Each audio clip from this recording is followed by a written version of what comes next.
General retired Naeem Khalid Lodi ने बहुत बड़ी बात कर डाली है दोस्तों। इसके बाद आप समझ जाएंगे कि अब पीडीएम के लिए इंतहाई बुरा दौर शुरू होने जा रहा है। जनरल रिटायर्ड नईम खालिद लोदी से सवाल हुआ कि सर, इस वक्त नून लीग एस्टेब्लिशमेंट के कंधे पर बंदूक रखकर चला रही है, जब सब कुछ खत्म होगा, जुल्म के पहाड़ टूटेंगे तो एस्टेब्लिशमेंट की तरफ से बयान आएगा कि ये हमने नहीं किया था, कोई और ये कर रहा था। नून लीग और बाकी सियासी जमातें कहेंगी कि ये हमने नहीं किया, कोई और कर रहा था। तो असल में अंदर से असल गेम कौन चलाता है? जिस पर जनरल रिटायर्ड खालिद नईम लोदी ने कहा कि देखें, ये बात जो आपने की है, इस पर अगर मैं कहूँ कि ये एस्टेब्लिशमेंट को समझ आ चुकी है, तो जनरल रिटायर्ड नईम खालिद लोदी ने कहा कि मैंने और कुछ और लोगों ने एस्टेब्लिशमेंट को समझाया है और हमें लग रहा है कि इनको इस बात की समझ आ चुकी है और अब आप देखेंगे कि पीटीआई के लिए माहौल ठीक होना शुरू हो जाएगा। उन्होंने कहा कि इस मुल्क में 5 जमातें हैं,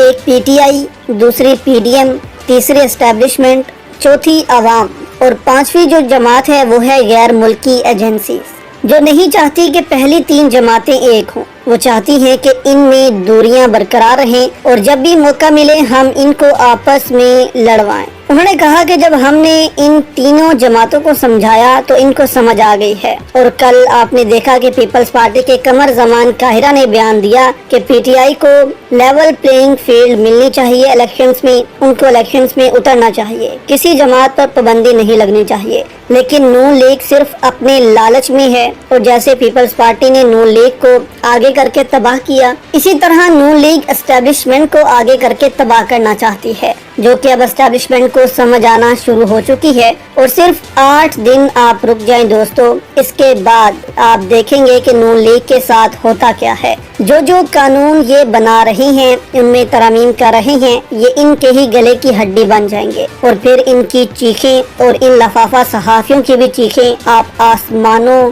तक देखेंगे कि वहां तक पहुंची होंगी।